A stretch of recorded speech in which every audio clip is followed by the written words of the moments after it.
একটা ঈমানদারের কাছে সবচেয়ে মূল্যবান সম্পদ হলো তার সময়, তার টাইম।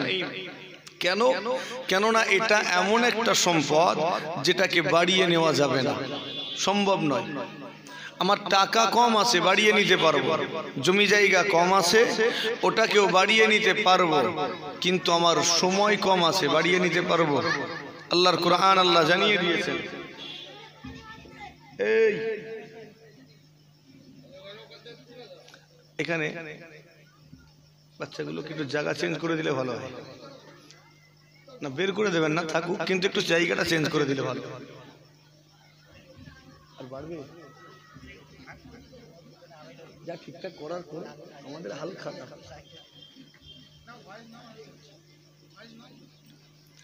তো একটা ঈমানদারের কাছে সবচেয়ে মূল্যবান এজন্য তার সময়। আল্লাহ জানিয়ে দিয়েছেন যখন তোমার আজল আসবে, মওতের সময় আসবে, লা ইস্তাখিরুনা সাআতাও ওয়া লা ইস্তাকদিমুন, এক পলক সময় পরিমাণ আগিয়েও দেওয়া হবে না, পিছিয়েও দেওয়া হবে না, একেবারে যথাযথ সময়ে তোমার রূহটাকে কবজ করা হবে। তো এটা বাড়ানো সম্ভব নয়, নির্দিষ্ট, লিমিটেড। এজন্যই এটার মূল্য সবচেয়ে বেশি। তো সেই মূল্যবান সম্পদ যদি আপনি অপচয় করেন তাহলে আপনি পিছিয়ে যাবেন। তামাম বিশ্বে আমার জাতি সবচেয়ে পিছিয়ে পড়া জাতি। এর অন্যতম একটা কারণ হলো এরা সময়ের মূল্যায়ন করেনি, দাম দেয়নি। চায়ের দোকানে বসে, মাচায় বসে, আড্ডাখানায় আড্ডা দিতে দিতে, গল্প করে করে আমরা সময়ের অপচয় করেছি, যার কারণে আমাদেরকেও সময় পিছিয়ে দিয়েছে। সময়ের যদি মূল্য দিতাম তাহলে আমাদেরকেও সময় মূল্যবান বানিয়ে দিত, ঠিক না বল? তো আপনাকে মূল্য দিতে হবে টাইমের। ছোট্টবেলা থেকে জান্নাতের বাগানগুলোতে আমাদের যাতায়াত, 4 বছর 5 বছর বয়স থেকে ওয়াজ শুনছি, শুনতে শুনতে আমাদের সমাজে কিছু মানুষের 50, 60, 70, 80 বছর বয়স হলো, কিন্তু দীর্ঘদিন ধরে ওয়াজ নসিহত শোনার পরেও আপনার আমার সমাজে এমন কিছু মানুষ এখনো রয়েছেন যারা 75 বছর বয়সে উপনীত হওয়ার পরেও নামাজ বাড়িতে দাঁড়াতে পারেন না। এমনও আছেন 70 বছর বয়স, মাথার চুলগুলো সাদা হয়ে গেছে, কিন্তু এখনো ওযু করার নিয়ম শিখলো না। এমন মানুষ আছে না নেই? বয়স 40 বছর, কিন্তু এখনো মুখ থেকে বিড়ি সিগারেটের দুর্গন্ধ বের হয়। 30-35 বছর বয়স, সুদের মাল হজম করে, ঘুষ দেয়, সুযোগ পেলে ঘুষ নিয়েও নেয়। আচ্ছা বলেন তো, এই মানুষগুলো ছোট্ট থেকে ওয়াজ শুনছেন, এতদিনে পরিবর্তন হওয়ার কথা ছিল না? ছিল না? এতদিনে হেদায়েত হয়ে যাওয়ার কথা, সে জায়গায় হেদায়েত তো দূরের কথা, ওযুর নিয়ম অনেকে জানে না। আমি সবার কথা বলছি না, এমনও কিছু আছে কিন্তু শিখলো না, জানলো না। আমার প্রশ্ন এই জায়গায়, মানুষটা পরিবর্তন হলো না কেন? সে তো জান্নাতের বাগানে যাতায়াত করে, ওয়াজ নসিহত শোনে, এতদিন হেদায়েত হয়ে যাওয়ার কথা, হলো না কেন? প্রশ্ন, এর উত্তর যদি খুঁজি অনেক উত্তর বেরোবে, অনেক কারণ আছে।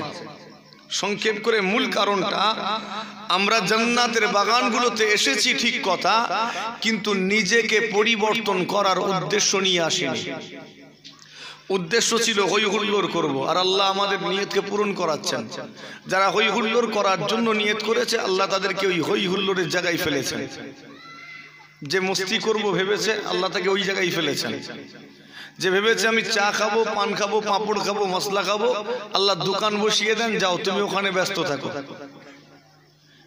যে ব্যক্তিটা মনে করেছেন, যার নিয়ত আমি যাব জলসা শুনবো, আল্লাহ তাকে মজলিসেও আনেন, জলসাও শোনান, কিন্তু হেদায়েতটা নিয়তের মধ্যে নাই, সেজন্য হেদায়েত জুটলো না। কত বোঝাতে পারছি? তার নিয়তে সব আছে, হেদায়েত নেই। এজন্য 75 বছর বয়সে উপনীত হওয়ার পরেও নসিবে হেদায়েত জুটলো না। বান্দা যদি একবার হেদায়েতের নিয়ত করে এই মাহফিলগুলোতে এসে বসতো, তাহলে আল্লাহ ওয়াজও শোনাতেন আর হেদায়েতটাও নসিব করে দিতেন। জোরে হয় না সুবহানাল্লাহ।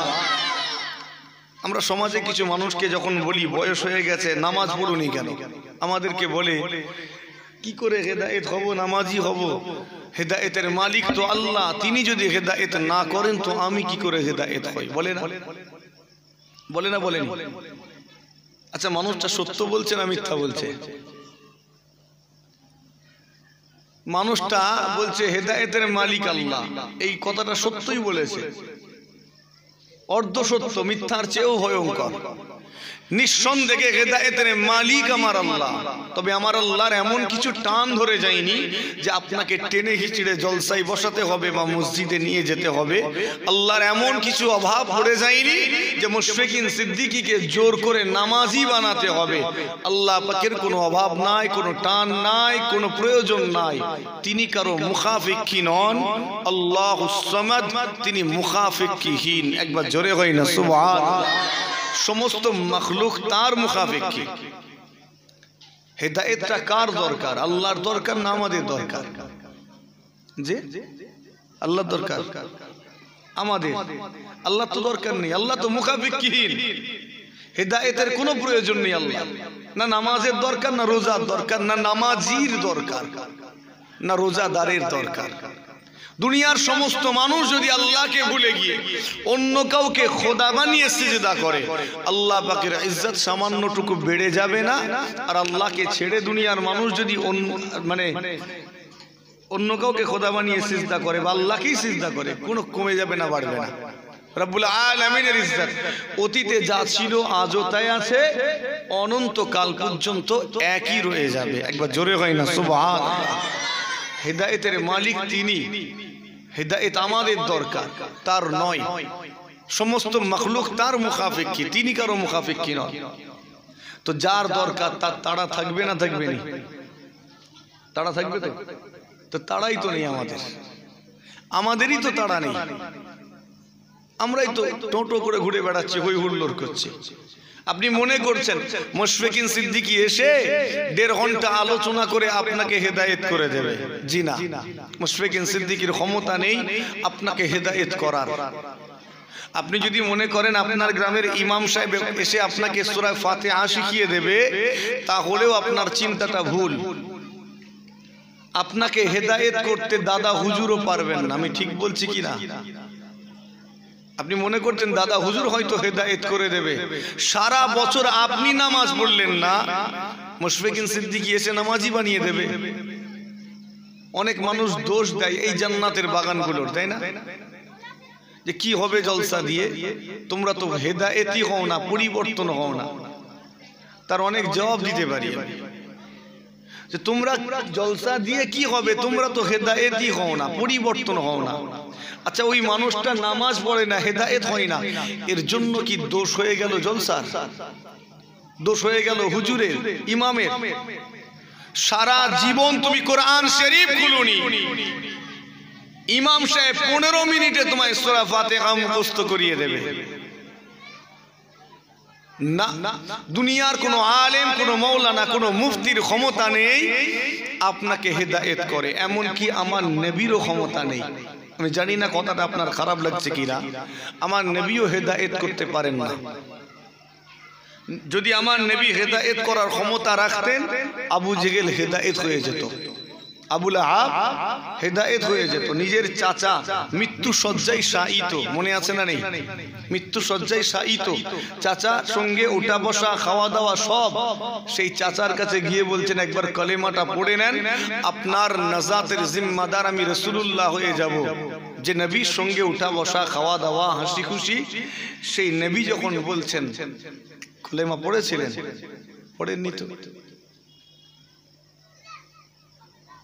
তো এখানে যেটা বলতে চাইছি, কেউ আপনাকে হেদায়েত করতে পারবে না। আল্লাহ জানিয়ে দিয়েছেন, আমার হাবিব ইন্নাকা লা তাহদি মান আহবাবতা, আপনি যাকে ভালোবাসেন তাকে হেদায়েত করতে পারবেন না। হেদায়েতের মালিক হলাম আমি আল্লাহ। একবার জোরে হয় না সুবহানাল্লাহ। তিনি হেদায়েত দেবেন কখন? আল্লাহ বলছেন যখন তুমি চাইবে হেদায়েতটা, না চাইলে আমি দেব না। কুরআন শরীফ রব্বুল আলামিন জানিয়ে দিয়েছেন, ইন্নাল্লাহা লা ইউগাইয়িরু মা বিকওমিন হাত্তা ইউগাইয়িরু মা বিআনফুসিহিম। আমি আল্লাহ পাক কোনো কওম, কোনো জাতি, কোনো গোত্রকে কিংবা কোনো ব্যক্তিকে ততক্ষণ পর্যন্ত পরিবর্তন করি না, করছি না, করব না যতক্ষণ না পর্যন্ত ওই কওম, ওই জাতি, ওই গোত্রটা, ওই ব্যক্তিটা নিজেকে পরিবর্তন করতে চায়। তো আপনি নিজেকে পরিবর্তন করতে না চাইলে আল্লাহ কেন পরিবর্তন করতে যাবেন? তার কি দরকার আছে আপনাকে পরিবর্তন করা? দরকার আছে কি? দরকার নেই তো। তো আগে আপনি নিজেকে পরিবর্তন করতে চাইবেন, তখন আল্লাহ আপনাকে পরিবর্তন করবেন। একবার জোরে হয় না সুবহানাল্লাহ। আপনি নামাজি হতে চাননি, তাই আল্লাহ নামাজি বানাননি, কিন্তু দোষ দিচ্ছেন কোথায়? জলসাকে। জলসা দিয়ে কি হবে? তোমরা তো নামাজি পড়ো না। জলসা শোনার আগে যা ছিলে, জলসা শোনার পরেও তো একই হয়ে যাবে। সত্যি তো। আমি আপনাকে জিজ্ঞেস করি, ওই একই প্রশ্নটা বলেন তো, এই জলসা দিয়ে আদৌ কোনো লাভ আছে কি? বললে খুশি হব। জলসা শোনার আগে মানুষটা সুদ করছিল, শোনার পরে কি সুদ খাওয়া ছেড়ে দেয়? না। জলসা শোনার আগে ওজনে কম দিত, জলসা শোনার পরে ছেড়ে দেবে? পরিবর্তন নেই। আমার একই প্রশ্ন, জলসাটা দিয়ে আদৌ কোনো লাভ আছে কি? প্রথম কথা বলে রাখি, এই মাহফিল কায়েম করা হয়েছে, এটার উদ্দেশ্য কেবলমাত্র নামাজ পড়া নয়, নামাজ শিখা নয়। মাহফিল কায়েম করার পেছনে অনেক উদ্দেশ্য আছে, ঠিক না বল? কেবল একটা উদ্দেশ্য নয়। এই মাহফিল কায়েম করা হয়েছে, একটা উদ্দেশ্য হলো নেকি অর্জন করা। একবার জোরে হয় না সুবহানাল্লাহ।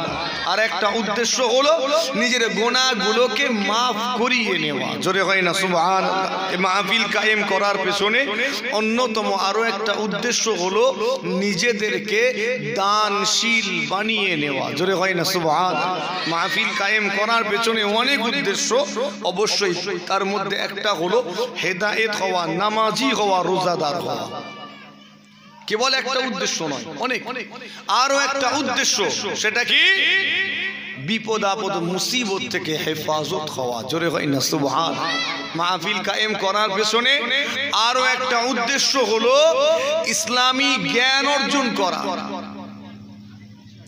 আরো উদ্দেশ্য সওয়াব রেসানির মাধ্যমে নিজ বংশীয় ইমানদার পূর্বপুরুষদের রূহে সওয়াব বন্টন করা, আর এটার মাধ্যমে ইমানদার গুনাহগার জাহান্নামীদের জান্নাতি বানিয়ে দেওয়ার ব্যবস্থা করা। একবার জোরে হয় না সুবহানাল্লাহ। আচ্ছা, আমি যে কটা কারণ বলেছি ভুল বলিনি তো? জলসা তো কেবল নামাজ শিখার জন্য কায়েম করা হয়নি। কেবল যদি নামাজের জন্য কায়েম করা হতো, তাহলে যেদিন এই গ্রামের সমস্ত মানুষ নামাজি হয়ে যাবে, সেই দিন আর এই জলসার কোনো প্রয়োজনীয়তা নেই। কেন? এখন তো সবাই নামাজি, আবার কেন জলসা? তো কেবল একটা নয়। নওজওয়ানেরা, তরুণেরা, আমার মুরব্বিয়ানেরা, খুব সংক্ষেপ করে আলোচনা রেখে যাব। বিভিন্ন জায়গাতে জলসা, ওয়াজ, নসিহতের মাহফিল কায়েম করা হয়। মনে রাখবেন, এগুলো কেবল মাত্র নামাজি হব, রোজাদার হব, জাকিরিন হব, এই উদ্দেশ্য নিয়ে কায়েম করা হয় না। বহুমুখী উদ্দেশ্য। একটি বলেছিলাম, নিজেদেরকে নেককার বানিয়ে নেওয়া, নেকি অর্জন করা। হেঁটে হেঁটে এসেছেন, নেকি পেয়েছেন না পাননি? কটা করে? প্রত্যেক কদমে 10টা করে নেকি। একবার জোরে হয় না সুবহানাল্লাহ। এখানে বসে বসে দরুদ শরীফ, কালেমা শরীফ পড়েছি, নেকি। নিজেকে দানশীল বানিয়ে নেওয়ার মাধ্যমে নেকি অর্জন করা। দান এখানে কায়েম হয়েছে বলেই তো দান করতে পেরেছি। আমি শুনলাম এমনকি রক্তদানও হয়েছে, ঠিক না বল? এটা তো একটা গুরুত্বপূর্ণ ইবাদত, ঠিক না বল? মানুষের জান বাঁচানোটা এটা ফরজ। কোনো মানুষ বিপদে পড়েছে, আপনি তার পাশে দাঁড়ালেন, আমার নবী বলছেন আল্লাহ ওই ব্যক্তিটাকে জিহাদের সওয়াব দেবে। একবার জোরে হয় না সুবহানাল্লাহ। তো আরো অনেক, আমি সংক্ষেপ করে কয়েকটা বলছি। তো এই মাহফিল কায়েম করার পেছনে কেবল একটা উদ্দেশ্য নয়, আর একটা উদ্দেশ্য বললাম নিজের গুনাহগুলোকে মাফ করিয়ে নেওয়া। হেঁটে হেঁটে এসেছি, প্রত্যেক কদমের ওসিলায় 10টা গুনাহ মাফ হয়েছে, মানুষটার মাফ হয়ে গেছে। এবার বসে বসে আলোচনা শুনে নিজের ভুলটাকে বুঝতে পেরে অনুতপ্ত হলাম, আল্লাহর কাছে তওবা করে ফিরে যাব, ঠিক না বল? শেষে তওবা হবে না? দোয়ার আগে মানুষটা তওবা করে ফিরে যাবে, তার গুনাহ থাকবে তখন।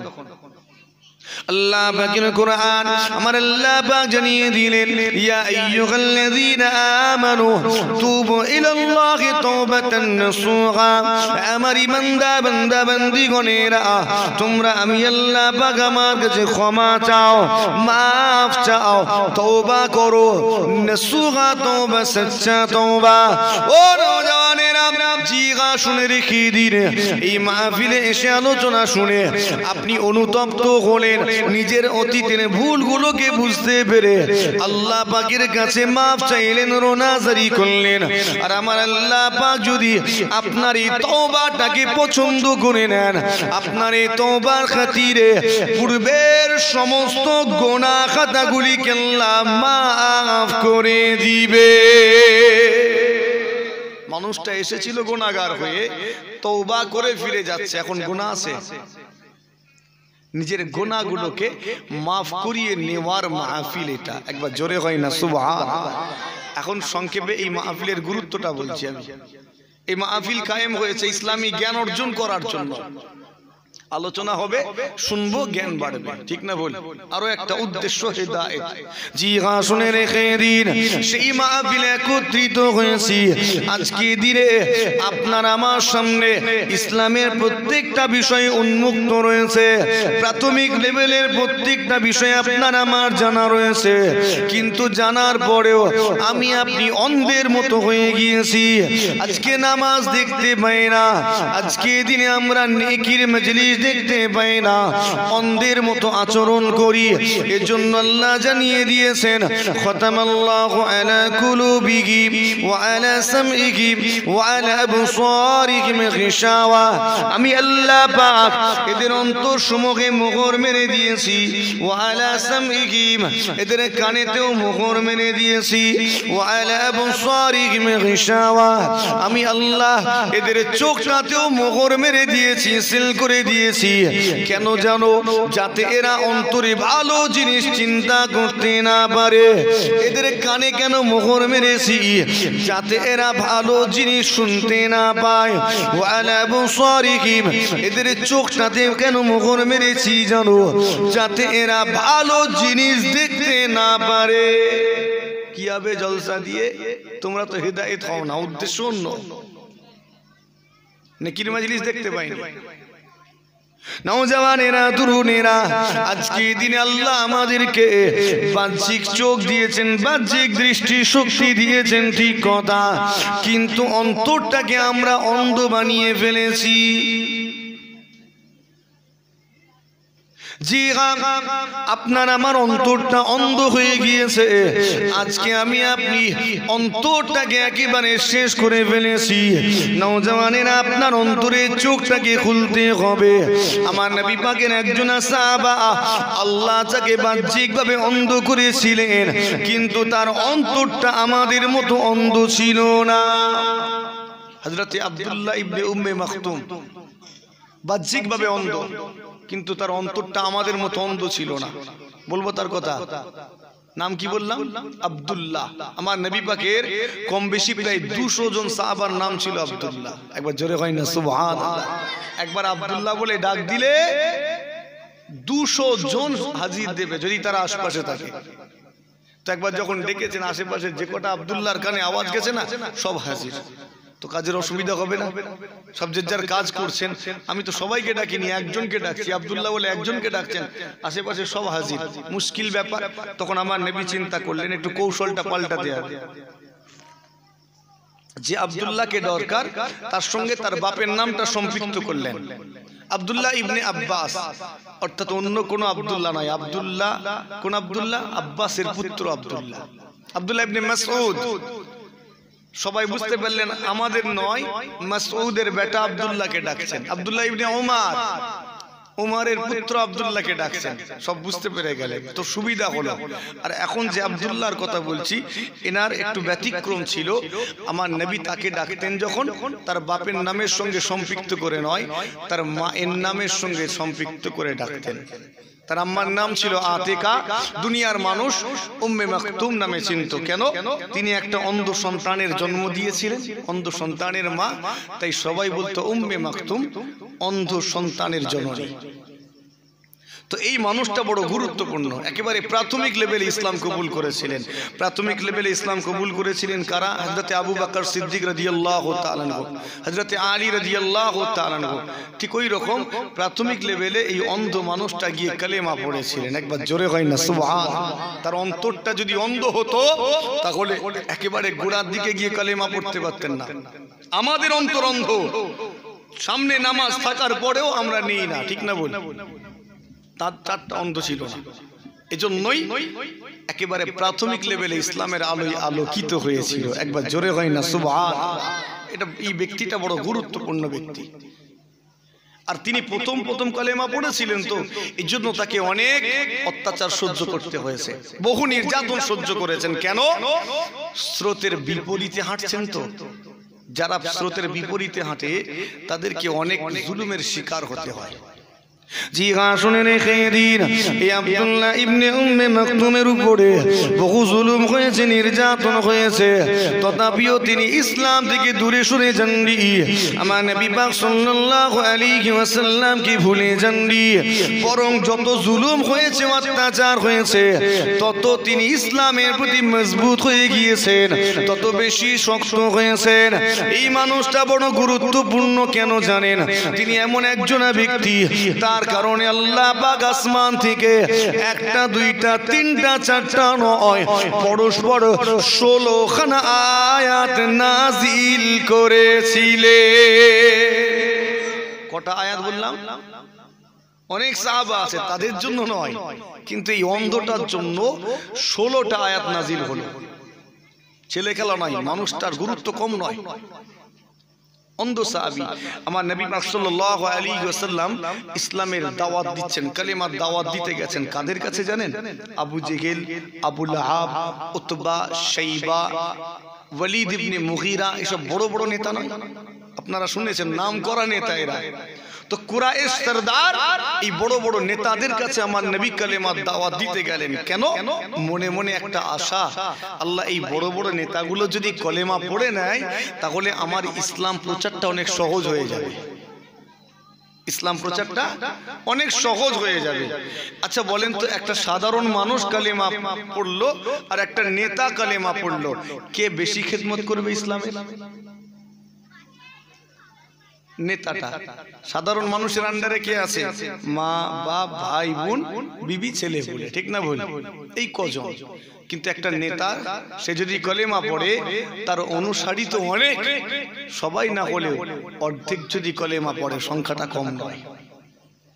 তো আমার নবী চিন্তা করলেন, এই আবু জেহেল, আবু লাহাব, এদের কাছে কালেমার দাওয়াত দিতে চাই, এরা যদি কালেমা পড়ে নেয় অনেক সহজ হবে। আর যেখানেই ঝামেলা করে, আটকায়, কালেমার দাওয়াত দিতে গেছেন, বাধা দিচ্ছে কারা? এই নেতাগুলোই। তো নেতাগুলোই যদি কলেমা পড়ে নেয়, আর ঝামেলা থাকবে? কে ঝামেলা করবে? তো এই চিন্তা করে আমার নবী তাদের কাছে গেলেন, তাদেরকে বোঝাচ্ছেন, কালেমার গুরুত্ব বোঝাচ্ছেন, ইসলামের সৌন্দর্য তাদের কাছে ফুটিয়ে তুলছেন। জি হ্যাঁ, শুনে রেখে দিন, আমার নবী পাক সাল্লাল্লাহু আলাইহি ওয়াসাল্লামের অন্তরে বড় আশা, এই নেতাগুলো ইসলামটাকে কবুল করে নিলে আমি রাসূলুল্লাহ আমার জন্য ইসলাম প্রচারটা অনেক সহজ হয়ে যাবে। ঠিক যেমন আমার নবী দোয়া চেয়েছিলেন, আল্লাহ আপনি আবু জেহেলকে হেদায়েত করুন, অথবা উমারকে হেদায়েত করুন। দোয়া চেয়েছিলেন না? কেন? কেননা এই নেতাগুলো কলেমা পড়লে ইসলামের শক্তিটা অনেক গুণ বেড়ে যাবে। আপনার আন্ডারে যদি, আপনার কাছে যদি এই এলাকার এমএলএ এখন চলে আসে, আপনার শক্তি বাড়বে না বাড়বে না? আপনার পাশে দাঁড়ালে শক্তি বাড়বে। তো এই জন্য আমার নবী দোয়া চাইলেন, আল্লাহ এদেরকে কালেমা পড়িয়ে দিন। আমার নবী পাক সাল্লাল্লাহু আলাইহি ওয়াসাল্লামের দোয়াটা সেই দিনে আল্লাহ পাক আমার উমারের জন্য কবুল করে নিয়েছিলেন। হযরত উমর বিন খাত্তাব রাদিয়াল্লাহু তাআলা আনহু বড় কট্টরপন্থী একজন মানুষ ছিলেন। তিনি যখন ইসলামের কালেমা খানা পড়ে নিলেন, মক্কার মানুষগুলো বড় আনন্দিত হয়েছিল, এতটাই বেশি আনন্দিত হয়েছিল, দেখে মনে হচ্ছিল জানো আজকে মুসলমানদের কোন ঈদের দিন হবে, আনন্দের দিন হবে, সেই হযরত ওমর বিন খাত্তাব যতদিন কুফরির উপরে ছিলেন, দৃঢ় ছিলেন, আর যখনই কালেমা পড়ে নিলেন ইসলামের উপরে সেই মুহূর্ত থেকে দৃঢ় হয়ে গেলেন, এতটাই মজবুত হয়ে গেলেন কারো ক্ষমতা নেই ওমরের সামনে গিয়ে দাঁড়িয়ে দাঁড়িয়ে বলবে ও ওমর তুমি কালেমা পড়ে ভুল করেছো। কেননা ওমর এতটাই পাওয়ারফুল নেতা ছিলেন, তার সামনে গিয়ে দাঁড়ানোর ক্ষমতা কেন ছিল না। জি আমার নবী পাকের জন্য বড় বড় নেতাদের কাছে কালেমা দাওয়াত দেওয়ার জন্য কালেমার গুরুত্ব বর্ণনা করলেন, ইসলামের সৌন্দর্য বর্ণনা করতে লাগলেন। ঠিক এমন অবস্থায় ওই মজলিসে অন্ধ ব্যক্তিটা এসে হাজির।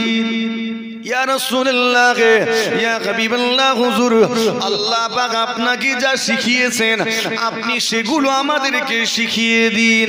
ইয়া রাসূলুল্লাহ, আপনি আমাকে আরো বেশি বেশি ইসলাম সম্পর্কে অবগত করুন, কোরআন সম্পর্কে আমাকে আরো বেশি বেশি করে জানিয়ে দিন। সেই সাহাবার এই কথাটা শুনে আমার নবী একটু বিরক্ত হলেন, কপালটা সিটকে মুখটাকে ঘুরিয়ে নিলেন। কেন? আশা ছিল নেতাগুলো কলেমা পড়বে, সেই আশা নিয়ে মেহনত করছে, আর তারা কলেমা পড়েনি। কে এসেছে? একটা অন্ধ এসেছে। বাজারে গেছেন, টাটকা কিছু সবজি কিনবেন, গিয়ে দেখছেন সব শেষ, কানা বেগুনগুলো পড়ে আছে। মনটা ভালো লাগবে তো? কথা বলে না, ভালো লাগবে না? তো আপনি আশা করেছেন বড় কিছু আর পাচ্ছেন ছোট কিছু, এজন্য আমার নবী পাকের মনটা একটু খারাপ হয়ে গেল, একটু ফেড আপ হলো। আমি চাইলাম কি আর পেলাম কি? চাইলাম বিশাল একটা পাহাড় আর আমি পাচ্ছি ছোট একটা পাথরের টুকরো, ঠিক না? এজন্য একটু মনটা খারাপ হলো। কপাল সিটকে মুখটা ঘুরিয়ে নিয়েছেন। বাস এই মুখ ঘুরিয়ে নেওয়া, এই আচরণটা আমার আল্লাহ পাকের পছন্দ হলো না, আল্লাহ পাকের পছন্দ হয়নি। কেন? কেননা আল্লাহ ইসলামে কোনো ভেদাভেদ রাখেননি। একবার জোরে হয় না সুবহানাল্লাহ। ইসলামে ভেদাভেদ আছে নাকি? গরিব ধনী ভেদাভেদ, জাতিভেদ প্রথা, ছুত অছুত নেই? ছুঁয়ে ফেললে নাপাক হয়ে যাবেন না? কথা নেই, এসব ইসলামে নেই। তো ইসলাম যোগ্যতা দেখে। কি দেখে? কি দেখে? যোগ্যতা। মুশফিকিন সিদ্দিকী পীরের ঘরের ছেলে মদ খায়, এখানে বসাবেন? বসাবেন না। কেন? যোগ্যতা নষ্ট করে ফেলেছে। আর একটা সাধারণ মানুষ আলেম হয়েছে, শরীয়তের সমস্ত হুকুম আহকাম মেনে চলে, তাকে এখানে বসাবেন না? বসাবেন না। কেন? তার যোগ্যতা আছে। ইমামতির জায়গায় কাকে দাঁড় করান? খালাতো ভাইকে না, যে যোগ্য তাকে। ইসলাম যোগ্যতা দেখে, বংশ দেখে না, সৌন্দর্য দেখে না, ইসলাম দেখে না গরিব ধনী, কোনো ভেদাভেদ আল্লাহ রাখেননি। একবার জোরে হয় না? ইসলামে ছুত অছুত নেই।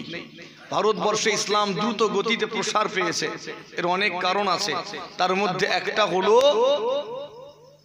এই ছুত অছুত। ঠিক বলছি না? বল।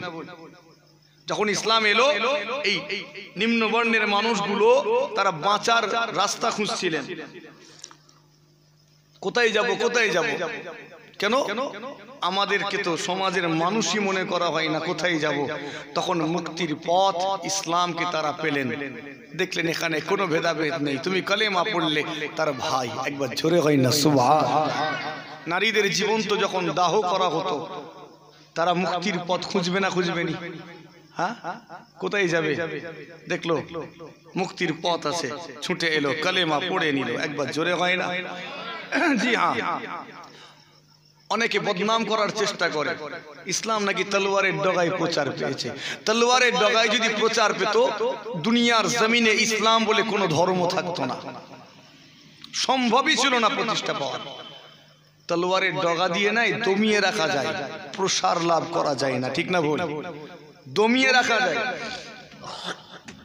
প্রসার লাভ করা সম্ভব নয়, মানুষের অন্তরে জায়গা করা সম্ভব নয়। নওজওয়ানেরা, তরুণীরা, আমার মুরব্বিয়ানেরা, আল্লাহ পাক ইসলামে কোনো ভেদাভেদ রাখেননি। গরিব ধনী ভেদাভেদ নাই, জাতিভেদ প্রথা নাই, বংশের কোনো বড়াই ইসলামে চলবে না। আল্লাহ ইসলামে বর্ণভেদ রাখেননি, কালো ফর্সার ভেদাভেদ রাখেননি, এমনকি ইসলামে ছোট ছোট আল্লাহ রাখেননি। সমস্ত ভেদাভেদ গুলোকে চুরমার করে দিয়ে আল্লাহ সব কটাকে এক কাতারে দাঁড় করিয়ে দিয়ে কোরআন শরীফে ঘোষণা করে দিয়েছেন, কোন ইবাদাল্লাহ ইখওয়ানা, তোমরা আল্লাহর ইবাদতকারী পরস্পর ভাই হয়ে যাও। আমি নামাজে দাঁড়িয়েছি, আমার পাশে একটা মুচি দাঁড়াতে পারে না পারেনি? হ্যাঁ, আমি যদি তাকে দেখে নাক ছিটকাই, আল্লাহ বলছেন এই মুশফিকিন তুই বেরো, তোর মতো নামাজির আমার দরকার নেই। ঠিক না বল? কারণ আল্লাহ রাখেননি। এই আপনার জন্য কত ওয়াক্ত নামাজ? 5 ওয়াক্ত। ওই অন্ধটার জন্য কি 2 ওয়াক্ত ছাড় আছে? ছাড় নেই? সমান। একবার জোরে হয় না? তুমি কালেমা পড়েছো মানে ইসলামে কালেমা পড়া ব্যক্তি হিসাবে তোমার ইজ্জত প্রত্যেক ব্যক্তির মতো সমান। জি হ্যাঁ, শুনে রেখেন, আমার নবী পাক সাল্লাল্লাহু আলাইহি ওয়াসাল্লাম কপাল শীটকে মুখটাকে ঘুরিয়ে নিয়েছেন। এই আচরণটা আল্লাহ পাকের পছন্দ হলো না, সেজন্য আল্লাহ পাক জিবরাইল আমিন আলাইহিস সালামকে পাঠিয়ে দিলেন। আমার নবী যখন এই মজলিস থেকে ফিরে যাচ্ছেন, কি জানো এসে আমার নবী পাকের মস্তক মোবারকে আঘাত করে। এটা ছিল ওহী নাজিলের পূর্ব লক্ষণ। যখনই ওহী অবতীর্ণ হয়, কিছু সিম্পটম প্রকাশ পায়, আমার নবী পাকের মাথা মুবারকে কি যেন আঘাত করে। অতঃপর জিবরাইল আলাইহিস সালাম হাজির হলেন। ইয়া রাসূলুল্লাহ, ইয়া হাবিবাল্লাহ, হুজুর আজকে দিনে ওই অন্ধ ব্যক্তিটার প্রতি আপনার যে আচরণ, এই আচরণটা আল্লাহ পাকের পছন্দ হয়নি। সেজন্য আল্লাহ আয়াত নাজিল করেছেন, আপনাকে সতর্ক করে দিয়েছেন, আপনাকে সাবধান করে দিয়েছেন। আল্লাহ কি নাজিল করলেন? আবাসা ওয়া তাওয়াল্লা আন জাআহুল আমা ওয়া মা ইউদরিকা লাআল্লাহু ইয়াযাক্কা আও ইয়াযাক্কারু ফাতানফাহু যিকরা। এইভাবে আল্লাহ পাক পরস্পর 16 খানা আয়াত নাজিল করলেন। আল্লাহ সাবধান করে কি বললেন? আবাসা ওয়া তাওয়াল্লা, তিনি ভ্রু কুঞ্চিত করলেন, ওয়া তাওয়াল্লা, মুখটাকেও ফিরিয়ে নিলেন। কেউ বিরক্ত হলে কপাল ছিটকিয়ে নেয়, এজন্য আল্লাহ বলছেন আবাসা, তিনি ভ্রু কুঞ্চিত করলেন, ওয়া তাওয়াল্লা, মুখটাও ফিরিয়ে নিলেন। কেন? কেননা আনজাআহুল আ'মা, তার কাছে একটা অন্ধ ব্যক্তি এসেছে। একটা অন্ধ ব্যক্তি এসেছে বলে আপনি মুখটা ফিরিয়ে নেবেন? আমি দরবারে বসে আছি, একটা অন্ধ ব্যক্তি এলে আমি মুখ ঘুরিয়ে নেব? যে আমার বাড়িতে একটা গরিব এসেছে, মুখ ফিরিয়ে নেব, বিরক্ত হব? এই আচরণ করা যাবে না, সমান নজরে দেখতে হবে। ঠিক না ভুল? ঠিক বলছি না ভুল বলছি? পার্থক্য করা যাবে না। আল্লাহ পার্থক্য করেননি, আমি কেন পার্থক্য করব? অধিকার নেই তো। ওয়ামা ইউদরিকা লাআল্লাহু ইয়াযাক্কা, আল্লাহ তার হাবিবকে বলছেন, আমার হাবিব আপনি কি জানেন বা জানতেন, হয়তো ওই মানুষটা সত্যি সত্যি নিজেকে পরিশুদ্ধ করে নিত, হেদায়েত হয়ে যেত। আও ইয়াযাক্কারু ফাতানফাহু যিকরা, অথবা আপনার এই উপদেশ বাণী ওই মানুষটার উপকারে আসতো, ওই মানুষটাকে হেদায়েতে সাহায্য করত। এইভাবে আল্লাহ পাক পরস্পর তার হাবিবকে বলতে গেছেন, আপনার ব্যাপারে যে বেপরোয়া মনোভাব দেখালো, আপনি কি করলেন? তাদের প্রতি আপনার মনোযোগটাকে বাড়িয়ে দিলেন। অথচ তারা যদি পরিশুদ্ধ না হয়, হেদায়েতে না হয়, আমার হাবিব আপনি তো দায়ী থাকবেন না।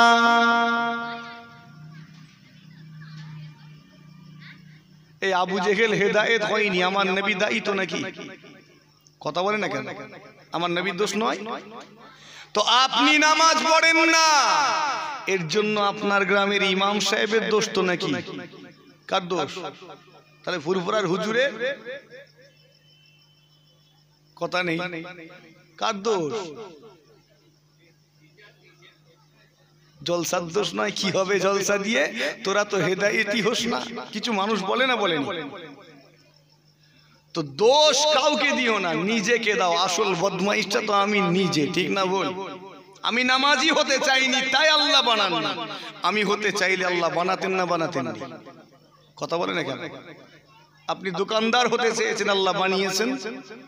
আপনি পাইলট হতে চাননি, আল্লাহ বানাননি। আপনি ব্যবসায়ী হতে চেয়েছেন, আল্লাহ বানিয়েছেন। তো যেটা আপনি আল্লাহর কাছে চাইবেন আল্লাহ সেটা বানাবেন। আপনি না চাইলে আল্লাহর কি দরকার আছে আপনাকে দেবে? আল্লাহর তো কোনো টানা হিচড়া নেই। নওজওয়ানেরা, তরুণেরা, আমার মুরব্বিয়ানেরা, জি হ্যাঁ, আজকে দিনে যে ব্যক্তিগুলো নামাজ পড়ে না, অন্যজনকে দোষ দেবার আগে নিজের দিকে আঙুলটাকে করুন। আসল বদমাইশটা আপনি নিজে। বদমাইশ বললাম বলে রাগ হচ্ছে নাকি? হুজুর আমাদের বদমাইশ বলছে, হুজুর আমাদের বদমাইশ বলছে। আমি তো বদমাইশ বলছি, তবু আপনার মান সম্মান রেখেছি, আল্লাহ সেটাও রাখেননি। আল্লাহ আরো নিচে নামিয়ে দিয়েছেন, ঠিক না বল? আল্লাহ কি বলেছেন? উলাইকা কাল আনআম। আল্লাহ বলছেন এরা হলো চতুষ্পদ জন্তুর ন্যায়,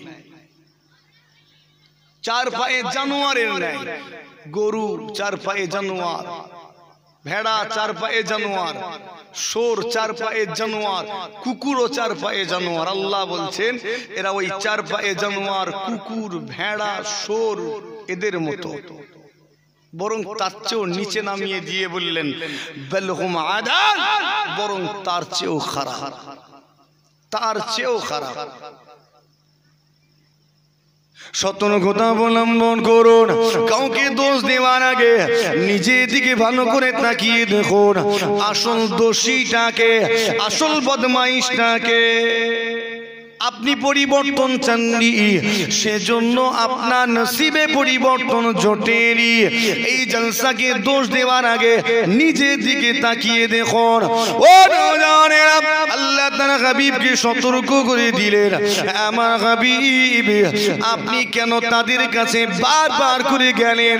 তারা যদি ইসলাম কবুল না করে, আপনি তো দায়ী নয়, আপনি কেন তাদের কাছে বারবার করে ইসলামটাকে নিয়ে গিয়ে ছোট করেন?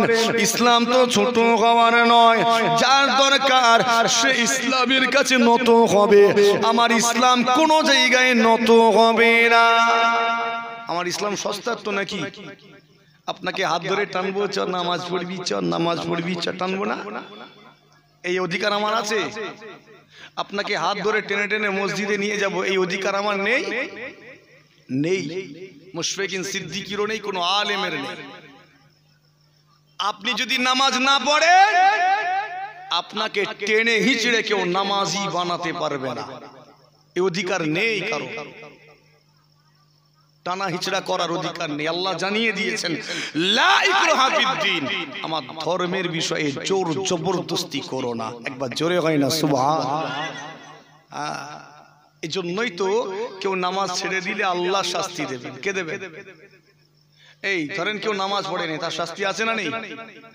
হ্যাঁ না কিচ্ছু নেই, আছে তো? শাস্তিটা কে দেবে? আল্লাহ দেবে। আর কেউ চুরি করলো, তার শাস্তি আছে না নেই? কে দেবে? কে দেবে? প্রশাসন দেবে, তাই তো নাকি? কেন? ও নামাজ ছেড়ে দিল, অন্যায় করলো, আল্লাহ শাস্তি দিচ্ছেন। আরে চুরি করলো, আপনি দেবেন কেন? আল্লাহ আপনার উপরে ছাড়লেন কেন? আপনি থার্ড পার্সন কেন দিতে যাবেন? এর অনেক কারণ আছে। ও চুরি করেছে, ও সমাজের ক্ষতি করেছে। আর যে নামাজ ছেড়েছে ওর কেবল নিজের ক্ষতি হলো, ঠিক না বলে? ও নামাজ পড়েনি, কেবল নিজের ক্ষতি হলো, এজন্য শাস্তিটা আল্লাহ দেবে। আর এই ব্যক্তিটা চুরি করেছে, ও কেবল নিজের ক্ষতি নয়, ওর পাশের বাড়িরও ক্ষতি করলো। যা চুরি করলো, যার যা চুরি করেছে তাদের ক্ষতি করেছে না? এই জন্য শাস্তিটা সমাজের হাতে আল্লাহ ছেড়ে দিয়েছে। শাস্তিটা তোমরা দাও, আর তুরান দিতে হবে। এমনটা নয় যে বিচারের দিন শাস্তি হবে। বিচারের দিনের জন্য যদি ওকে ছেড়ে দেওয়া হয়, তাহলে পুরো দুনিয়ার সবকিছু চুরি করে ফেলবে। ঠিক বলছি না ভুল? এই জন্য সঙ্গে সঙ্গে দাও, যাতে আর চুরি করার সুযোগ না পায়। জেনা ব্যভিচার করলো, তার শাস্তি আছে না নেই? কে দেবে? সমাজের মানুষ। কেন? আল্লাহ দিতে পারতেন তো, আপনার উপরে ছাড়লেন কেন? এর কারণ সমাজ বিগড়ে যাবে, নসল বিগড়ে যাবে, বংশ পাল্টিয়ে যাবে, কে যে কার ছেলে বোঝা যাবে না, এজন্য ছেড়ে দিলেন তাড়াতাড়ি শাস্তি। ঠিক বলছি না ভুল? কথা বোঝাতে পারছি? এখন তো লিগ্যাল হয়ে গেছে, লিগ্যাল না? এখন লিগ্যাল।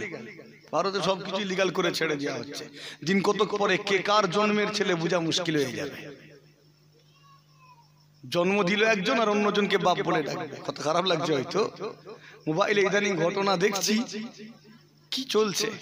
ভালো করেছে এগুলো আইনে ঠিক করে দিয়ে যা করেছে সমাজের মানুষ দিন কতক পর ব্যবস্থা করবে। যদি রুচির অবনতি হয় পারবে না, আর রুচির উন্নতি হলে ঠিক করবে। ঠিক না ভুল? নওজওয়ানেরা, তরুণেরা, আমার মুরব্বিয়ানেরা, জিগা শুনে রেখে দিন, আল্লাহ পাক এইভাবে তার হাবিবকে সতর্ক করে দিলেন।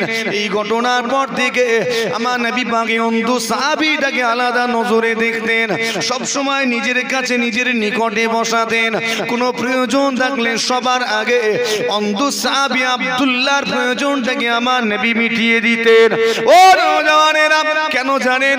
কেননা ইনি এমন একজন ব্যক্তি যার কারণে আল্লাহ সপ্তম আসমান থেকে একটা, দুটা, তিনটা, চারটা নয় 16 খানা আয়াত অবতীর্ণ করে তার হাবিবকে সতর্ক করে দিয়েছেন। দুনিয়ার মানুষগুলো কিয়ামত পর্যন্ত যত মানুষ এসেছিল, যত মানুষ এসেছে, আগামীতে যত মানুষ আসবে, তারা যখন কোরআন শরীফটা তিলাওয়াত করবে আর যখনই এই অংশে গিয়ে পৌঁছাবে, আবাসা ওয়া তাওয়াল্লা আন জাআহুল আমা ওয়া মা ইউদরিকা লাআল্লাহু ইয়াযাক্কা, এই আয়াতগুলো যখন তিলাওয়াত করবে, ওই অন্ধ সাহাবী আব্দুল্লাহর কথাটা মনে করবে। ও নওজওয়ানেরা, আল্লাহ তাকে অন্ধ করেছিলেন, যার কারণে তার স্মৃতি শক্তিটা অনেক প্রখর ছিল। মক্কি জীবনে যতগুলো আয়াত নাজিল হয়েছে, সমস্ত আয়াত তার মুখস্থ ছিল। আল্লাহ আয়াত নাজিল করেছেন, সঙ্গে সঙ্গে তিনি সেটা মুখস্থ করে নিয়েছেন। যখন সাহাবা হুজুরদের পেয়েছেন, তাদেরকে জিজ্ঞাসা করে করে তিনি শুনে নিয়ে মুখস্থ করে নিয়েছেন। যখন হিজরাতের সময় এলো, আমার নবী পাকেরও হিজরাতের পূর্বে সবার আগে মক্কা ছেড়ে মদিনাতে এই অন্ধ সাহাবীটা হিজরাত করেছিলেন।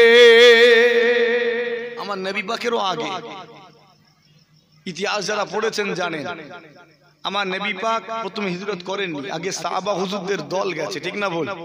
আগে দল চলে গেছে। 12 জন সাহাবীদের একটা দল, তার মধ্যে হযরত উমাইর রাদিয়াল্লাহু তাআলা আনহু ছিলেন, এই অন্ধ সাহাবী আব্দুল্লাহ ইবনে উম্মে মাকতুমও ছিলেন।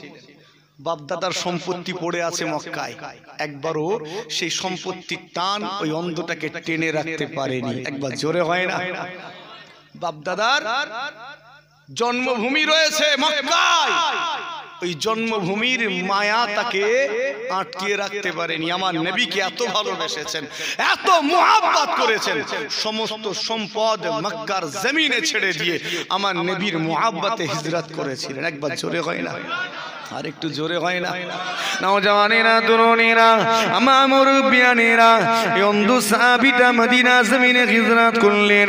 সেখানে গিয়ে তিনি ইচ্ছা করলে আপনার আমার মতো অলস জীবন যাপন করতে পারতেন। পারতেন না? পারতেননি? পারতেন, কিন্তু তা করেননি। তিনি অলস জীবন যাপনটাকে পছন্দ করেননি। আর আমার আল্লাহ অলসদেরকে পছন্দ করেন না। পছন্দ করেন? কুড়েদেরকে আল্লাহ পছন্দ করেন না। যারা অলস কুড়ে, আল্লাহ তাদের পছন্দ করেন না। আল্লাহ মেহনতি বান্দাদের পছন্দ করেন। একবার জোরে হয় না সুবহানাল্লাহ? যে বান্দা মেহনত করে আল্লাহ তাকে দেন। ঠিক বলছে না বল? আর যে অলস কুড়ে, আল্লাহ তাকে দেন না। তো আপনি মেহনত করুন, পরিশ্রম করুন, আল্লাহ আপনার মেহনত পরিশ্রমকে কবুল করে আপনার হালাল সম্পদে বরকত দেবেন। একবার জোরে হয় না সুবহানাল্লাহ? ঘরে বসে থাকবেন কুড়ে হয়ে, কি করে দেবেন? দেবেন না। সেই দিনে মনে করলে এই অন্ধ সাহাবীটা ওযু আর দাঁড় করাতে পারতেন, আমি অন্ধ, আমি কি করব, কোথাও যাব না। কিন্তু সেই দিনের এই মানুষটা কোনো রকমের অজুহাত দেননি, বাহানা করেননি, অলস জীবন যাপনটাকে বেছে নেননি। এই অন্ধ ব্যক্তিটা নিজেকে ইসলামের খিদমতে নিয়োজিত করেছিলেন। জিজ্ঞাসা করি, বলেন তো একটা অন্ধ ইসলামের জন্য কি খিদমত করতে পারে? পারবে কোনো খিদমত করতে? একটু কথা বলেন না। অন্ধ কি খিদমত করবে? তার নিজেরই তো খিদমতের দরকার, তারই খিদমত করতে হবে। কাপড়টা নোংরা হয়ে গেছে, ময়লা হয়ে গেছে, সাফ করার জন্য অন্য লোককে দিতে হবে, কেচে দেবে। কারণ দাগ কোথায় লেগেছে জানে না তো, পেশাব পায়খানায় যাবে, হাত ধরে ধরে নিয়ে যেতে হবে। তার নিজেরই খেদমতের দরকার, তার আবার সে আবার কি খেদমত করবে? কেন এই ধারণা আমাদের? কেননা আমাদের আশেপাশের অন্ধগুলোকে তো নিষ্ক্রিয় করে ফেলে রেখেছি, ঠিক না বল? ওদেরকে আমরা ব্যবহার করিনি কোনো কাজে, ওই নিষ্ক্রিয় করে ফেলে রেখেছি। কিন্তু ইচ্ছা করলে আমরা এদেরকেও ইসলামের খেদমতে ব্যবহার করতে পারতাম না? পারতাম না? পারতাম তো, করিনি। আমার দলিজ একদিন একটা অন্ধ ছেলে বসে আছে, আপনার হাওড়া জেলারই ছেলে, বললে বুঝতে পেরে যাবে। তো আমি বাড়িতে ঢুকছি, দেখলাম যে বসে আছে। আমি তো চিন্তা করলাম শাট করে বাড়ি থেকে ঘুরে আসি, এসে ওর কাজটা মেটাবো। তো মোটামুটি স্পিডেই যাচ্ছি, হঠাৎ করে ছেলেটা আওয়াজ দিল, বড় ভাইজান দাঁড়ান। কি হলো? কি চোখ অপারেশন করে আবার চোখের জ্যোতি ফিরে পেলো নাকি? এই তুমি দেখতে পাও? তুমি তো দেখতে পাওনি, আমাকে দেখলে কি করে? আমি যাচ্ছি বুঝলে কি করে? না ভাইজান, আপনার পায়ের জুতোর আওয়াজটা শুনে আমি বুঝতে পেরেছি এটা বড় ভাইজান যাচ্ছে। তো এত স্মৃতি শক্তি প্রখর, পায়ের জুতোর আওয়াজটা পর্যন্ত ওর ব্রেনে লোড আছে। ঠিক বলছি না বল? আমরা যখন কোনো কিছু ভুলে যাই, মনে করতে গেলে চোখটা বন্ধ করি না? চোখ বন্ধ করে মনোযোগ বাড়িয়ে দিই, একটা ইন্দ্রিয় বন্ধ করে দিই, দেওয়ার কারণে মনোযোগ বেড়ে যায়। আর যখনই বেরিয়ে দিই মনোযোগটা মনে পড়ে, স্মরণে চলেও আসে। তো আমরা ইচ্ছা করলে আমাদের এলাকার অন্ধগুলোকে ব্যবহার করতে পারতাম। কেন? স্মৃতিশক্তি বেশি। ছেলেটাকে পরামর্শও দিলাম যে তুমি এক কাজ করো, দাদা হুজুরের ওসিয়তনামা কেন, আরো সব বললাম, জাল্লা মারুহুল আমিন হুজুরের লেখা কিতাবগুলো কেন, তুমি তো পড়তে পারবে না, পাশে একজনকে দিয়ে পড়াও, শোনো। আর এরা একবার শুনলেই মুখস্থ হয়ে যায়, একদম পুরো লোড হয়ে যায়। অনেক জায়গায় অন্ধ হাফেজ আছে না, এদের বেশি টাইম লাগে না মুখস্থ করতে, ও শুনে শুনেই মুখস্থ হয়ে যায়। তো আমি বললাম যে একজনকে দিয়ে পড়াও, তুমি শোনো, এগুলো তোমার ব্রেনে লোড করো। তো মোটামুটি কোনো তথ্য দরকার থাকলে সে এখন সুন্দরভাবে দিতে পারে। মাঝে মাঝে আবার ওয়াজও করে, মাঝে মাঝে স্টেজে উঠে জলসাও করে। আলেম নয়, কিন্তু ওই কিতাবগুলো শুনে শুনে মোটামুটি আলেম হয়ে গেছে। জি হ্যাঁ, শুনে রেখে দিন, আপনার আমার এলাকার অন্ধগুলোকে আমরা নিষ্ক্রিয় করে ফেলে রেখে দিয়েছি, তাদেরকে কোনো নেকির কাজে ব্যবহার করি না। কিন্তু সেই দিনে অন্ধ সাহাবী আব্দুল্লাহ ইবনে উম্মে মাকতুম তিনি ইচ্ছা করলে অলস জীবন যাপনটা বেছে নিতে পারতেন, কেউ তাকে প্রেসার দিত না, চাপ দিত না, কিন্তু তিনি অলস জীবন যাপনটাকে পছন্দ করেননি, ইসলামের খেদমতে নিজেকে নিয়োজিত করেছিলেন। একটা অন্ধ ইসলামের জন্য কি খিদমত করতে পারে তিনি জানেন, কোরআন শরীফের আয়াতগুলো। কেননা আমার নবী পাকের দরবারে সব সময় হাজির থাকতেন, বহু আয়াত তার মুখস্থ রয়েছে। তিনি চিন্তা করলেন আমি যতটুকু জানি এতটুকুই মানুষগুলোকে শিখিয়ে দেব, জানিয়ে দেব। চলে গেলেন মদিনার অলিতে গলিতে, মদিনার দুয়ারে দুয়ারে, মদিনার বাড়িতে বাড়িতে গিয়ে আল্লাহ পাকের কোরআন শরীফে তিলাওয়াত করে করে মদিনার মানুষগুলোকে শোনাতে লাগলেন। মদিনার মানুষগুলোর কানে কানে আল্লাহর মুআবানি কালেমা, আল্লাহর মুআগ্রন্থ কোরআন শরীফে তিলাওয়াত করে করে মদিনার মানুষগুলোর কানে পৌঁছে দিতে লাগলেন। সেই দিনে মদিনার মানুষেরা আমার আব্দুল্লাহ জবানে কোরআন শরীফের তিলাওয়াত শুনে মুগ্ধ হয়ে গেল। আব্দুল্লাহ জবানে কোরআন শরীফের তিলাওয়াত শুনে তারা আর নিজেকে ধরে রাখতে পারে না, সঙ্গে সঙ্গে হাত বাড়িয়ে ঈমানের কালেমা খানা পড়ে নিল। ও জানেরা, শুধু তাই নয়, বহু মাসলা মাসাইল তার জানা ছিল। যখনই মদিনার মানুষগুলো মাসলা মাসাইল কত কোনো সমস্যায় পড়েন, কোথায় যাব কোথায় যাব, চলো চলো চলো আব্দুল্লাহর কাছে যায়, ওই অন্ধ সাহাবীর নিকটে যায়। কেননা বহু মাসলা মাসাইল তার জানা রয়েছে, তিনি আমাদেরকে সমাধান দিতে পারবেন। মানুষগুলো যখন আব্দুল্লাহ নিকটে আসতো, এই অন্ধ সাহাবী আব্দুল্লাহ তাদেরকে শরীয়তের মাসলা মাসাইলগত বিষয়গুলো জানিয়ে তাদেরকে সমাধান দিয়ে দিতেন।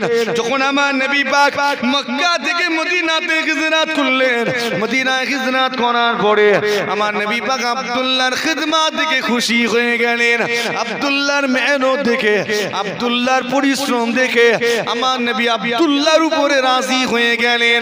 এতটাই খুশি হয়েছিলেন, এতটাই রাজি হয়েছিলেন, আমার নবী পাক খুশি হয়ে থাকে মসজিদুন নববী শরীফের মুয়াজ্জিন নিযুক্ত করেছিলেন। তো তুমি বারবার বলুনি হুজুর আমার জন্য দোয়া করবেন, এমন কাজ করো যেন হুজুরের পশম ফুটে তোমার জন্য দোয়া বের হয়। কথা ঠিক না বল? বারবার বলার দরকার নেই হুজুর দোয়া করবেন, তুমি এমন কাজ করো হুজুরের অন্তর খুশি হয়ে যেন অন্তর থেকে তোমার জন্য দোয়া বের হয়, ওই রকম কাজ করতে হবে। তো আমার নবীকে খুশি করে ফেলেছেন। আমার নবী চিন্তা করতেন এই অন্ধটা তো খেদমত করেছে, খুশি হয়ে মসজিদের মুয়াজ্জিন বানিয়ে দিলেন। আচ্ছা বলেন তো মসজিদুন নববী শরীফের মুয়াজ্জিনের নাম কি? একটু বললে খুশি হব, একটু বলেন না রে। মসজিদুন নববী শরীফের মুয়াজ্জিন কে আজান দিতেন? হযরতে বেলাল রাদিয়াল্লাহু তাআলা আনহু। আর আমি এখন বলছি আব্দুল্লাহ নামক অন্ধ সাহাবী, আমিও ভুল বলছি, আপনারাও সুবহানাল্লাহ বললেন। এই ঠিক বললাম না ভুল বললাম? মসজিদুন নববী শরীফের মুয়াজ্জিন হলেন দুইজন, একজন হযরতে আব্দুল্লাহ ইবনে উম্মে মাকতুম আর একজন হযরতে বেলাল হাবশী। একবার জোরে হয় না সুবহানাল্লাহ। কখনো হযরতে আব্দুল্লাহ হুজুর আজান দিতেন, হযরতে বেলাল হুজুর ইকামত দিতেন। কখনো বেলাল হুজুর আজান দিতেন, আব্দুল্লাহ হুজুর ইকামত দিতেন। একবার জোরে হয় না সুবহানাল্লাহ। আর যখন রমজান শরীফ মাস আসতো তখন এই দুইজনের কদর অনেক বেড়ে যেত, গুরুত্ব বেড়ে যেত। কেন? একজন আজান দিতেন, মদিনার মানুষ সেহরি খাওয়া শুরু করত, আর একজন আজান দিতেন, সেহরি খাওয়া শেষ করত। মানে একজনের আজানে শুরু আর একজনের আজানে শেষ। এখন এরকম হয়? এখন এরকম হয় না। যখন ভোর হয়ে যায় মাইকটা অন করে শুরু হয়ে গেল, ভোর হয়ে গেছে, উঠে পড়ুন, সেহরি খান, রোজা রাখুন। ঠিক না বল? তখন এরকম ছিল না, আজান দিয়ে দিলেন, সবাই বুঝতে পেরে গেল সেহরির টাইম শুরু, খাওয়া শুরু, আবার শেষ। একজন আজান দিলেন, সব মদিনার মানুষ বুঝে নিল আর খাওয়া যাবে না। একবার জোরে হয় না সুবহানাল্লাহ? আর একটু জোরে হয় না? দুরূদ শরীফ আল্লাহুম্মা সাল্লি আলা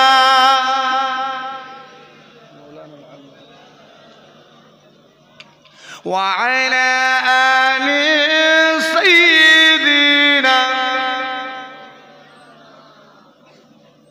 وبعمان ذلغي سسين مغا مغا আরো কমিয়ে দে পুরো। আমি মাইকে কথা বলছি, আমি বুঝতে পারছি, আমি বারবার দেখছি, মানে বুঝে নিতে হবে। হয়ে গেছে? হয়ে গেছে? ওই দূরে গিয়ে বসো, যাও চেয়ার তুলে ওইখানে গিয়ে বসো না, আমি চুপ করে রয়ে যাবো তুমি না উঠলে।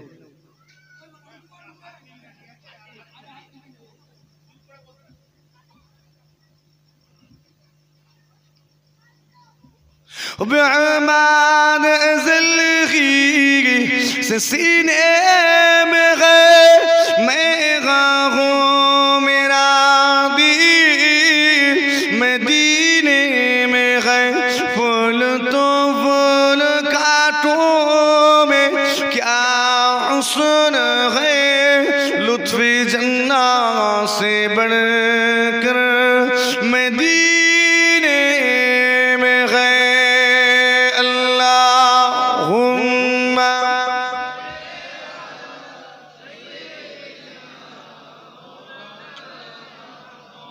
व अला आले सय्यिदिना।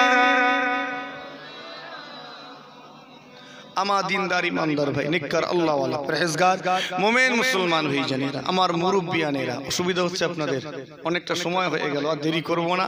নিজেকে মজবুত করুন, ঈমানকে মজবুত করুন, আর নিজেকে আমল ওয়ানা বানান। কেউ আপনাকে জোর করে হেদায়েত করতে পারবে না। কথাটা ক্লিয়ার বুঝে নেন। আপনাকে নিজেকে চাইতে হবে। কি বললাম? নিজেকে চাইতে হবে। যে মানুষগুলো এখনো বেনামাজি হয়ে ঘুরে বেড়ায়, আসল বদমাইশটা সে নিজে। ঠিক বললাম না ভুল বললাম?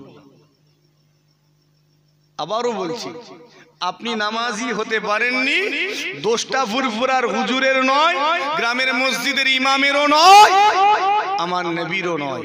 দোষটা আপনার নিজের, আপনি হতে চাননি। তো নিজের দোষটাকে ঢাকতে গিয়ে এই জান্নাতের বাগানের দিকে আঙুল তুলেননি, কি হবে জলসা দিয়ে, এমনটা করেননি। এই মাহফিলের গুরুত্ব প্রথমে হালকা করে বলে নিয়েছি, আর বলার দরকার নেই।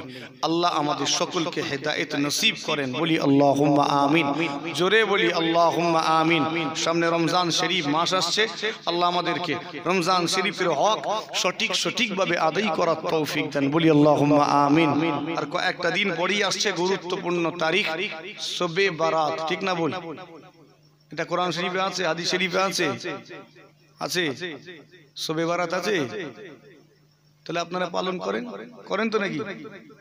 আচ্ছা, এই রাতটা কিসের রাত? সবাই ইবাদতের রাত। এ রাত ইবাদতের বললে আলোচনা বেড়ে যাবে। সংক্ষেপ করে, আমরা এই রাত্রিতে দেখেছি মানুষ কি করে, নামাজ পড়ে, তাসবিহ পড়ে, জিকির করে, জিয়ারত করে। ঠিক না বল? এই একটাও এই রাতের কাজ নয়। এই রাত প্রকৃতপক্ষে আল্লাহ পাকের কাছ থেকে চেয়ে নেওয়ার রাত। একবার জোরে হয় না সুবহান? চেয়ে নাও, তোমার কি চাওয়ার আছে, কি তোমার দরকার, আল্লাহর কাছে চাও। নওজওয়ানেরা, তরুণেরা, আলোচনা শেষ কথা।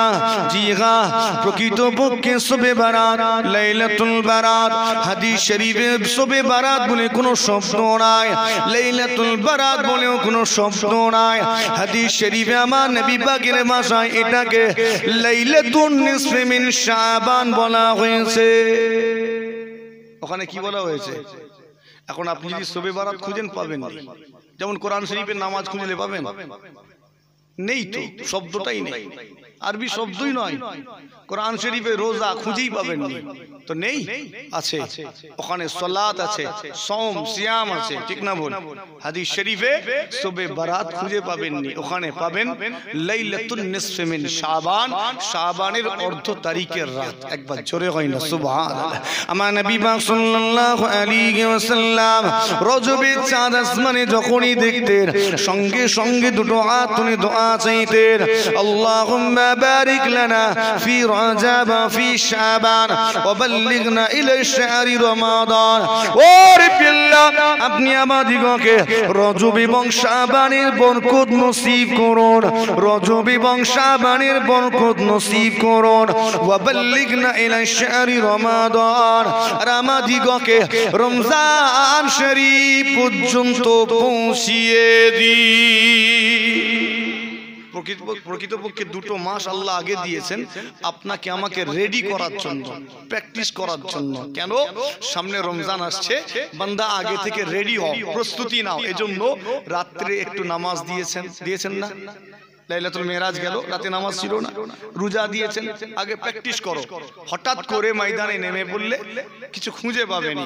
একটু আগে থেকে যদি বান্দা প্র্যাকটিস করে, অনুশীলন করে, প্রস্তুতি নেয়, তাহলে অসুবিধা হবে না। এজন্য আল্লাহ আগে দুটো মাস দিয়েছেন বান্দাকে রেডি করার জন্য। এরপরই আসছে রমজান, একটা মুহূর্ত বেকার খরচ করবে না। একবার জোরে হয় না? আস্তে করে, আর একটু আস্তে।